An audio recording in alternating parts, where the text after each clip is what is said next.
4 सीटों पर जो उपचुनाव हुआ उसमें जनता दल यू ये दावा कर रही है जनसुराज कि एमवाई समीकरण लालू यादव का न तो लालू काम कर पाए, न तेजस्वी काम कर पाए, न ओसामा काम कर पाए और चारों सीट पर एनडीए की जीत सुनिश्चित है।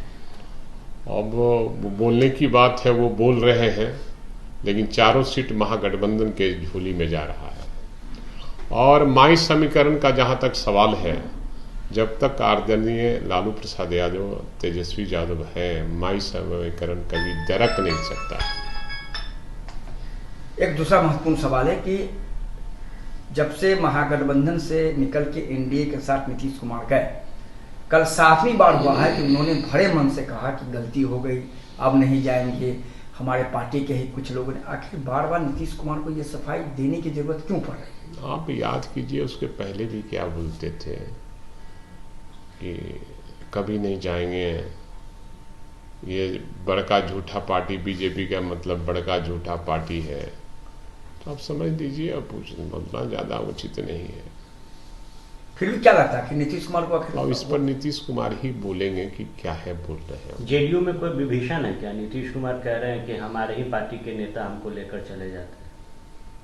अब विभीषण है नहीं है वो तो बताएंगे कि कौन विभीषण है, कि इनको विभीषण से विभूषित किया जा रहा है, वो बताएंगे। उनके पार्टी के अंदर खाने का मामला है।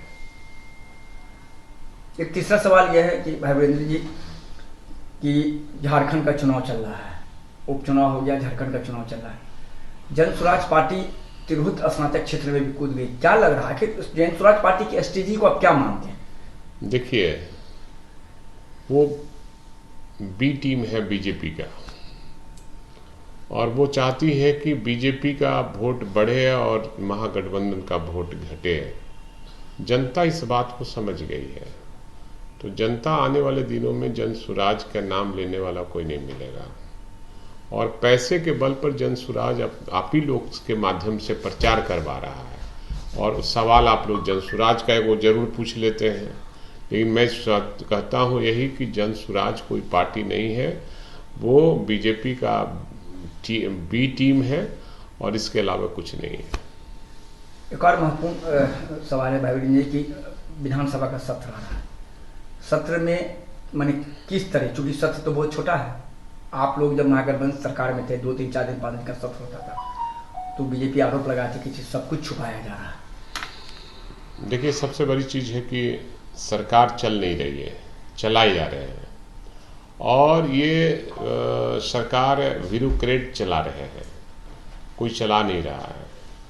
और बेरोजगारी, महंगाई, रोज छिनतई हो रहा है, रोज मर्डर हो रहा है। इन सब सवालों को लेकर हमारे नेता तेजस्वी प्रसाद यादव और हमारी महागठबंधन इस सवाल को विधानसभा और विधानसभा के बाहर में भी इस मामले को हम लोग उठाने का काम करेंगे, सरकार को घेरने का काम करेंगे कि महाजंगल राज कब समाप्त होने जा रहा है।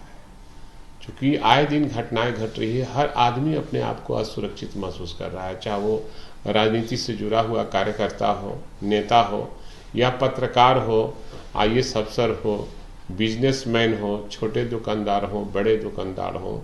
ये सारे लोग अपने आप को असुरक्षित, माँ बहन अपने आप को असुरक्षित महसूस कर रहे हैं। इसलिए इन सवाल को निश्चित रूप से रेज करने का काम करेंगे, सदन में हम लोग उठाने का काम करेंगे। एक अंतिम सवाल है कि दूसरी बार मदन सहनी बिखर गए हैं अपने बड़े पदाधिकारी से। खबरें पूरी पुष्ट के साथ कि 1.5 महीने से वो कार्यालय में, आपको पता है एक बार और हुआ था, तो एक बार और हुआ था, वह हमें जानकारी है, और इस बार भी हुआ है, हमें जानकारी हुई है।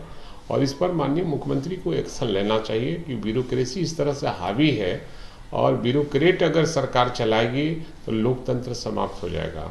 लोकतंत्र के 4 स्तंभ होते हैं, 4 स्तंभ का अपना अपना ड्यूटी अलग अलग बंटा हुआ है।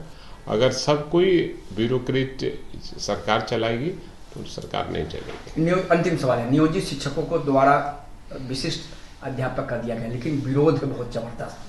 कहना है कि अब हम लोग 16 साल से नौकरी कर रहे हैं, दोबारा परमात्मा मुख्यमंत्री नीतीश कुमार 200 लोगों को यहाँ देंगे, पूरे प्रखंड स्तर तक नियुक्ति पत्र दिया जा रहा है। तो विरोध शिक्षक संघ का है कि लॉलीपॉप दे करके आप जिले से बाहर भेज रहे हैं, आप भी सरकार में रहे। निश्चित रूप से हम लोग इसके विरोध में रहे हैं, और जिले से बाहर नहीं जाना चाहिए, और मुख्यमंत्री जी को अपने निर्णय को बदलना चाहिए। और जो शिक्षक संघ का मांग है वो उचित है।